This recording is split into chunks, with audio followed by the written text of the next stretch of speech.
যদি দূরে চলে যাই তবু মনে রেখো। নমস্কার, পারমিতার একদিন ব্লগে আপনাদের সকলকে স্বাগত। গতকাল রবি ঠাকুরের জন্মদিন ছিল, তো এখানে তো আমরা সেভাবে পালন করতে পারি না। যাই হোক, সবাইকে শুভকামনা জানিয়ে আজকের ব্লগ শুরু করছে। এই আমার রান্নার মাসি বলবো না দিদি বলবো, বয়সে অনেকটাই ছোট, ওর নাম রিনা। তো আমি চলে এসেছি রান্নাঘরে। আজকে রান্নাঘর থেকেই কথা বলবো। রান্না দেখানোটা আপনাদের উদ্দেশ্য নয়, রান্না করতে করতে কিছু গল্প করাটাই প্রধান লক্ষ্য। তো রিনা আছে পাশে, রিনা রুটিটা করে নেবে। আর আজকে সুজন অনেক দিন বলবো না, তবুও একদিন বাড়িতে না থাকলে মনে হয় অনেক দিন নেই। তো দুদিন বাদে আজকে বাড়ি ফিরছে। তো আজকে এই 2-3 দিন হোটেলের খাবার খেয়েছে, তাই আজকে একদম মাছের ঝোল ভাত, আলু দিয়ে মাছের ঝোল আর ভাত। আর মা পাঠিয়ে দিয়েছে আমের চাটনি, ব্যাস ছিমছাম খাওয়া। তো আমি মাছগুলোকে ভেজে তুলে নিয়েছি, আর রিনা ওদিকে আটা মাখছে রুটির জন্য। তো দুটো জিনিস বলে রাখি, আমার বাড়িতে সবাই হয়তো শুনে একটু অবাকই হবেন, কিন্তু আমার বাড়িতে আটা একদম ইউজ হয় না, কারণ সবাই একটু সাদা সাদা রুটি খেতে পছন্দ করে। জানি সবাই বলবেন ময়দা শরীরের পক্ষে ক্ষতিকারক।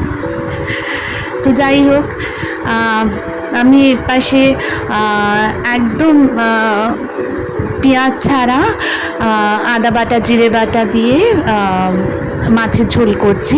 কাতলা মাছের বেশ ভালো বড় বড় পিস পাওয়া গেছে, তো কাতলা মাছের ঝোল। আমরা এখানে মাছ সব রকমই পাই, মানে কলকাতায় পেতাম না, অনেক কষ্ট করে খুঁজে পেতে হতো, এরকম মাছও এখানে পাই। তবে সেই নিয়ে আরেকদিন কথা বলবো খন।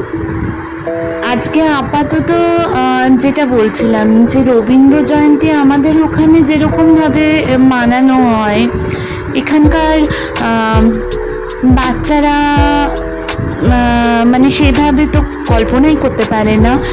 যদি আপনি বাইরে মানে কোনো বাঙালি অ্যাসোসিয়েশনের সাথে যুক্ত থাকেন এবং সেখানেও যদি সকলের মতের মিল হয়, তবেই গিয়ে আপনার বাচ্চা রবীন্দ্র জয়ন্তী বলে কোনো অনুষ্ঠানের অংশগ্রহণ করতে পারবে। তো আপাতত আমাদের সেরকম ব্যবস্থা নেই, কারণ এই ফ্ল্যাটটা আমার নিজের ফ্ল্যাট, আর এই ফ্ল্যাটটাতে আমরা শিফট করে এসেছি 15th জানুয়ারি, তো 1 মাঘ। তো এখনও সেইভাবে যে একটা বাঙালি অ্যাসোসিয়েশনের সাথে মেলামেশা খুব বেশি সেইভাবে হয়ে ওঠেনি। ঘরে কাজও থাকে, সবসময় সব পার্টিতে যাওয়াও যায় না। তো এই জন্য রবীন্দ্র জয়ন্তী সেইভাবে পালন হয় না। তো ওই ঘরে বাচ্চাদেরকে গল্প শুনিয়ে, রবীন্দ্রনাথের কবিতা পড়িয়ে, এইভাবেই আমরা নিজেদের মতো রবীন্দ্র জয়ন্তী পালন করি। তো আজকে রিনাকে বলেছি, রিনা তুমি আজকে আমার ভিডিওতে থাকবে। তো নিয়মিত দর্শক আমার, আপনারা তো কেউ ভালো লাগলেও কমেন্ট করেন না, তো আমিও বলি না যে লাইক কমেন্ট সাবস্ক্রাইব, কারণ আমার ধারণা সবাই জানে। তো রিনা আগেই সাবস্ক্রাইব করে নিয়েছে, ও মোটামুটি আমাকে হেল্প করে। এদিকে দেখুন আমার মাছের ঝোল ফুটে উঠেছে। এই রকম লাল রঙের মাছের ঝোল না হলে আমার বাড়ির আবার কারোর মুখে রোচে না। তো পেঁয়াজ দিয়ে মাছের ঝোল কমই হয়, আমি মাছগুলো এবার ছেড়ে দেবো। মাছগুলো আমি একটু কড়া করেই ভাজি।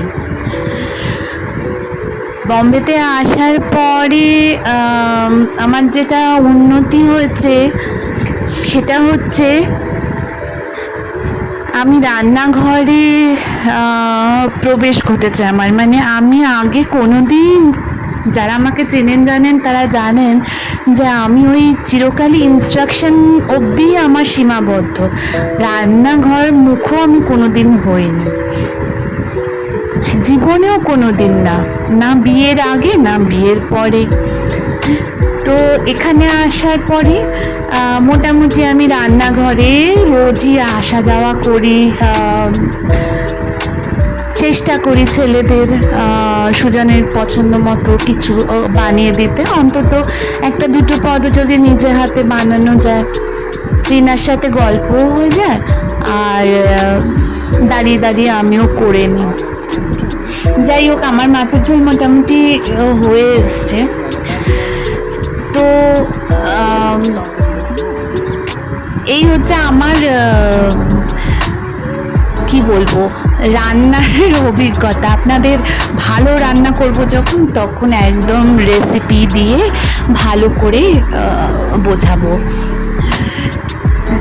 রিনাও হাসছে পাশে দাঁড়িয়ে, ভাবছে দিদি কি বলছে এগুলো। তো সুজন যখন থাকে না তখন আমরা মা ছেলে, মানে দুই ছেলের আমার কোনো বায়না নেই, মা ছেলেরা মিলে আমরা যা হোক কিছু দিয়ে চালিয়ে দিই। ও থাকলেই একটুখানি মনে হয় যে টুকটাক একটু তরকারি, তাও তরকারির বেশিরভাগটাই মা পাঠিয়ে দেয়। আপনাদের হয়তো অনেকেই জানেন না যে আমার বাবা মাও আমাদের, মানে আমার বিল্ডিংয়ে নয়, সোসাইটির মধ্যে এক একটা নামের যে বিল্ডিং থাকে আমার থেকে একটু দূরে বিল্ডিংয়ে থাকে। তো এখন রিনা চলে গেছে, আমি চটপট করে ওদের দুজনকে ব্রেড টোস্ট আর একটা করে ডিমের পোচ বানিয়ে ছেড়ে দিচ্ছি ফটাফট, কারণ নয়তো ছোটটা ভীষণ উৎসাহী, আমার ব্লগের জন্য প্রচণ্ড উৎসাহী, উৎসাহী বলেই আরও আমার করা। আর বড়জন হচ্ছে ক্যামেরার সামনে আসবো না, কিন্তু টুকটাক দরকারি জিনিসপত্র, যেমন মাম্মাম এডিট করতে পারে না, চেষ্টা করব, যদিও পারে না, আমিও মানে থাকে না, ও পারে না বলতে ও থাকে না, সারাক্ষণই তো স্কুল ইনস্টিটিউট এসব নিয়েই থাকে, তো আমিও করতে দিই না। তবে এই ক্যামেরার ফিটিং, মাইক্রোফোনের ফিটিং এগুলো ও করে দেয়। তো এই দুটোকে ফটাফট ছেড়ে দিলে আমার নিশ্চিন্ত। বড়জন নেই, বড়জনের আসার সময় হয়ে গেছে মোটামুটি, বড়জনেরটা করে আমি মাইক্রোওভেনে ঢুকিয়ে রাখবো, আর ছোটটা এখন খেতে বসলে মনে হয় দাদা আসা অবধি, দাদা এসেও দেখবে ও খাচ্ছে। হ্যাঁ, ও এরকম। তো ওকে জিজ্ঞাসা করেই আমাকে ব্রেকফাস্ট করতে হয়। আজকে কি জানি মাথায় চেপেছে যে আজকে আমাকে পোচ করে দাও, অন্যদিন অমলেটটাই বেশি বেশি প্রেফার করে, আর বড়জনকে তো যাই দাও ওর কোনোটাতেই কোনো আপত্তি নেই। তো যেটা বলছিলাম, দাঁড়ান আগে ওদেরকে ছেড়ে দিই।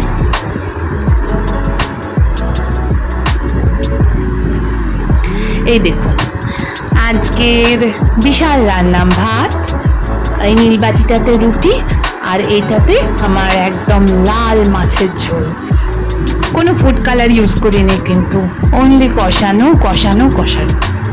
আর মা পাঠিয়েছিল আমের চাটনি, গরমকালে যেটা সবারই হয়, কারোর টক হয়, আমাদের একটু চাটনি হয়, মিষ্টি বেশি। তো এই ছিমছাম মেনু দুপুরের। আর দুপুরের না, আসলে এটা রাত্রেরই মেনু।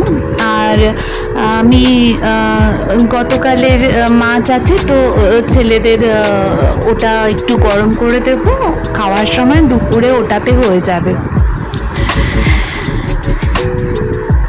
রিনা চলে গেছে। দেখুন আকাশটা পরিষ্কার আজকে, আবার রোদ উঠেছে, আবার মাঝে মাঝে মেঘও করছে, তবে মোটের উপর আজকে বৃষ্টি নেই। এই দেখুন, কাল বলেছিলাম না কটা বাসন রেখেছি, দেখুন একটা, দুটো, তিনটে, চারটে, মানে এই স্প্যাচুলাটা বা হাতাটাকে নিয়ে চারটে, আর এই যে পাঁচটা, টোটাল পাঁচটা। বাকি সব আমি রান্না করতে করতে ধুয়ে মেজে রেখে দিই। তো এটাও ধুয়ে রেখেছিলাম, এখন এর পাশে শুকোতে দিয়ে যাই। এবার আমি রান্নাঘরটা পরিষ্কার করে ফেলবো। আর হ্যাঁ, এই যে আপনারা হয়তো অনেকে দেখে ভাববেন এই যে প্লাস্টিকের কোল্ড ড্রিঙ্কসের বোতল, এই কোল্ড ড্রিঙ্কসের বোতল আসা মানেই আমার ছোটোজন খায়। আর আমি একটা দুটো বোতল না রেখে দিই, তার কারণ হচ্ছে ও ফুটবল ক্লাসে নিয়ে যায় ব্যাগে করে, ভালো বটল দিলে আমি দেখেছি দুবার তিনবার হারিয়ে এসছে। দামি বটল তো যাই, আর মনটাও খারাপ হয়ে যায় পছন্দের জিনিস হলে, ওই জন্য আমি ওই বটলের জলটা ওকে দিয়ে দিই খেলার মাঠের জন্য, যা হারালে হারাবে, আরেকটা বোতল ঘরে রেডি। তো ও নিশ্চিন্তেই নিয়ে যায়, এমনিতে ওই নর্মালি আমি ওই বোতলে জল খেতে দিই না। যা বলছিলাম, তো আজকের গল্প তো অনেকক্ষণ হলো, আমি একটু রেস্ট নেব এবার। আপনাদের সাথে অনেকক্ষণ গল্প করলাম। সবাই ভালো থাকবেন, সুস্থ থাকবেন, কালকে আবার কথা হবে। হ্যাঁ, আরেকটা কথা, ওই যে রবীন্দ্রনাথটি দেখালাম ব্লগের একদম শুরুতে, ওইটি আমার আঁকা। যাই হোক, নমস্কার।